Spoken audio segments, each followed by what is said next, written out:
مولانا طارق جمیل صاحب نے فرمایا ہے سود دینا حرام نہیں ہے، سود لینا حرام ہے۔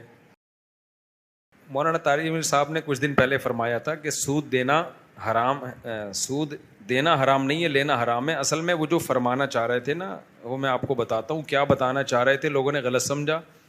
پھر ان کے بیٹے کا جو بیان آیا تو وہ اس سے بھی زیادہ غلط آ گیا، یعنی انہوں نے تو پھر بھی صحیح فرمایا تھا، بیٹے نے شاید جو بیان دیا تو وہ الٹا کر دیا اس بیان کو جو دینا چاہیے تھا، شاید ان کے بیٹے سے بھی مسٹیک ہوئی ہے۔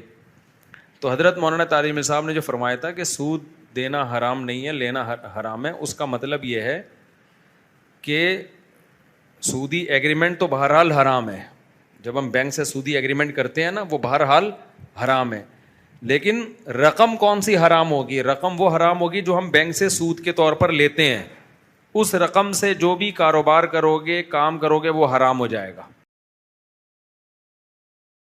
اسی طرح بینک سے آپ نے قرضہ لیا اور اب آپ بینک کو اس قرضے پہ سود دیتے ہو، تو اس سود سے بینک جو بھی کام کرے گا حرام ہوگا، لیکن ہم جو قرضہ لے کے جو بھی کام کریں گے وہ کام حرام نہیں ہوگا، کیونکہ وہ رقم حرام نہیں ہے، عمل حرام ہے۔ سمجھ میں آ رہی ہے بات کہ نہیں آ رہی؟ وہ رقم حرام نہیں ہے، کیونکہ لوگوں کی بچتیں بینک میں رکھی ہوئی ہیں، بینک وہ اٹھا کے آپ کو پکڑا دیتا ہے، تو رقم تھوڑی نہ چوری کی رقم ہے نہ سود کی رقم ہے، سود تو وہ ہوگا جو آپ بینک کو دیں گے۔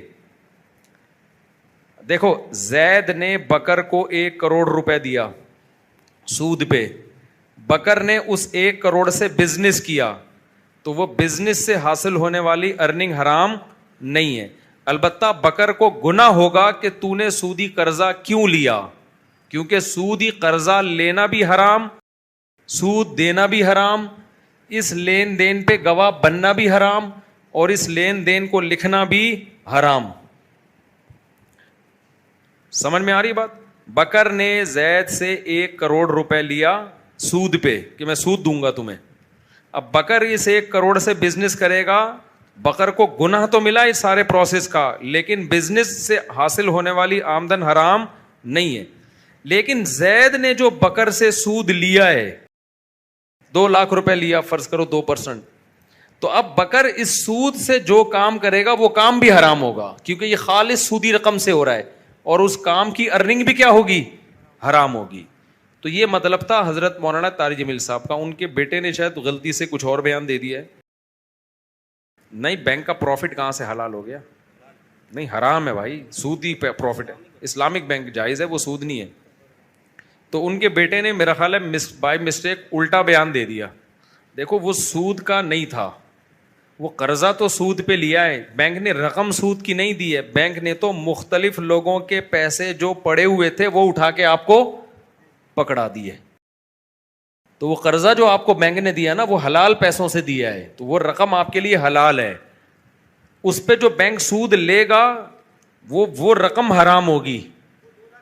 ہاں، جب وہ کسی کو قرضے پہ اس میں ہو یہ رہا ہے کہ بینک سود بھی لے رہا ہے لوگوں سے، تو لوگوں کی جو بچتیں ہیں اس میں سود لے لے کے شامل کر رہا ہے، تو یوں کہہ سکتے ہیں کہ اس میں حلال حرام مکس ہو رہا ہے۔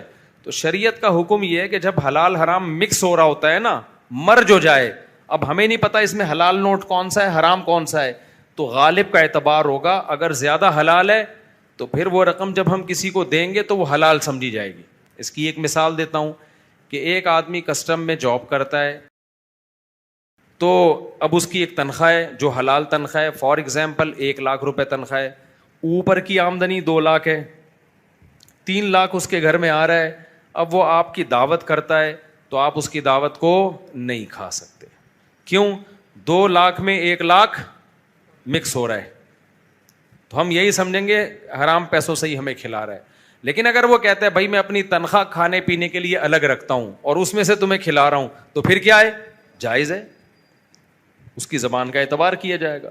لیکن اگر اس کی تنخواہ 2 لاکھ ہے، اوپر کی آمدن 1 لاکھ ہے، دونوں کو مکس کرتا ہے، پھر ہمیں چائے پلاتا ہے، تو پھر شریعت کہتی ہے کہ غالب کا اعتبار ہوگا، ہم یہی سمجھیں گے ہمیں حلال سے، پھر اس کے بیان کی ضرورت نہیں ہے، پھر ہم یہی سمجھیں گے حلال سے کھلا رہے ہیں ہم۔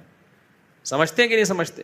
تو بینک سے سودی قرضہ لینا بہر صورت حرام ہے، لیکن وہ قرضہ لے کے جو کمپنیاں کھلتی ہیں، جو بزنس ہوتا ہے، اس کی ارننگ حرام نہیں ہوتی۔ لیکن جو سود لے گا پروفٹ کے طور پہ, اس رقم سے جو بزنس کیا جائے گا وہ بزنس ہی ٹوٹل حرام ہوگا. تو حضرت کا مطلب یہ تھا, تو ان کے بیٹے نے الٹا بیان غلطی سے دے دیا, جیسے وہ بھائی کے بارے میں بیان دے دیا تھا کہ خودکشی کی ہے, پھر وہ اس کو بیٹھ کے سمجھاتے رہے. تو بعض دفعہ ایسے چوکے چھکے انسان سے لگ جاتے ہیں.